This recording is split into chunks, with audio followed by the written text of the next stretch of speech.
Hey everybody, it's Fox with FoxeoGames, and this is a Fox first scent of Inner Chains on the PC. It just released today, May 18th, 2017, so for those of you watching this from the future, that's what the date is. If you look here, you can see some graphical glitches. It looked like some vine or plant type material was flickering in the sky up there, which is really disappointing because the game does appear to have some glitches as well as some performance issues.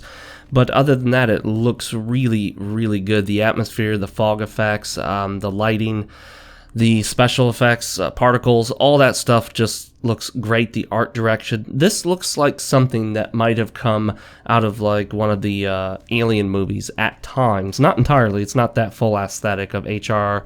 Is it pronounced Geiger? Giger? I've heard it different ways. Who cares?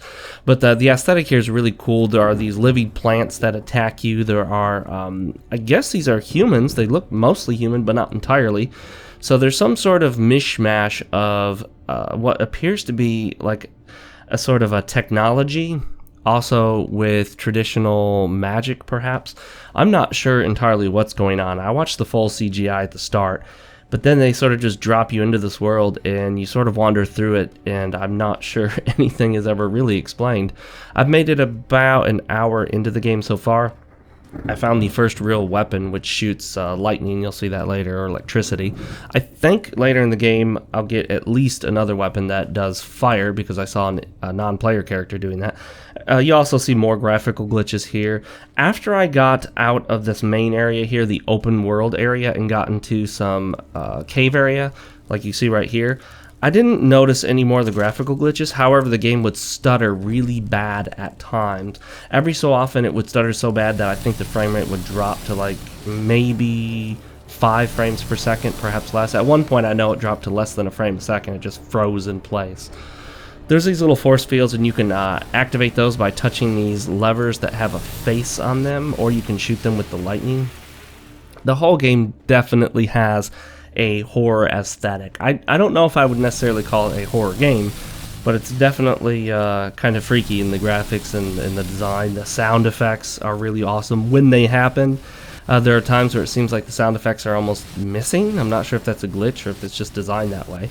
I tried to kill this plant right here, as you can see, with the lightning, but all it did was cause it to spin around. So the electricity weapon doesn't kill everything, although this thing will apparently recharge it, and I think your life is measured by that wristband that you have, the orange lights on the wristband, and how much electricity you have left in this weapon is measured on the side of it there. You can see those kind of blue bars, and they just slowly drain down. I'm testing it right here, just trying to drain for a while and see if that's what's happening, and you can tell like the first bar is like half gone. Here, of course, you notice that this guy is actually out of recharge, so all the little blue bars are gone from him. I do actually appreciate games that try to force you to figure out what's going on. Oh, that plant just attacked me. I got too close. But in this case, I felt like I needed a little bit more than what the game was giving me. At one point, I found a scroll that appeared to be telling me or warning me about various dangers. It had pictures and examples of like an arm being cut off by a certain creature. It showed a picture of this weapon with the electrical effect, but all of the writing was in some foreign language that you can't read. It's like some foreign script. As you go through the game, you do actually unlock letters. You walk up to what appear to be like these tomes or something. They almost look like gravestones. You put your hand up to it and you unlock a letter. So I've unlocked, I think, like the letter K or V or stuff like that.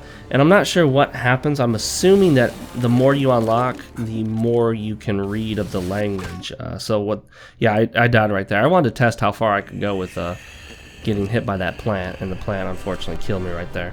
Moving on, you can see another part of the cave area here. Lighting effects from the fire are really cool. Particle effects, fog, volumetric effects.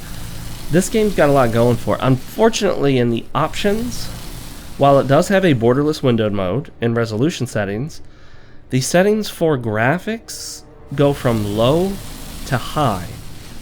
And in the advanced is virtually nothing. It's as if all you can do is either select low graphics or high graphics. I haven't even tested low, but I can tell you that, yeah, my frame rate drops quite a bit. This is one of those games where Shadowplay doesn't show the FPS counter up in the corner. I'm not sure why. Maybe it's OpenGL. I'll have to look into that. But for whatever reason, the graphics, the FPS counter does not show up for this one. If you've ever seen the FPS counter in my games, it's usually green text in the upper left corner. That's from NVIDIA Shadowplay most of the time. Although sometimes I've used Ribbituner Statistics or NZX, I think, what's it called? NZXT Cam. Alright guys, well, that's a little bit of interchange. You can kind of see what's going on here as best as you can figure out. I mean, you can figure out as much as I can figure out. I'm not sure exactly what's happening, but I'm going to play more of the game, hopefully, if I have time. I'm Fox with FoxeoGames, and I will see you guys next time.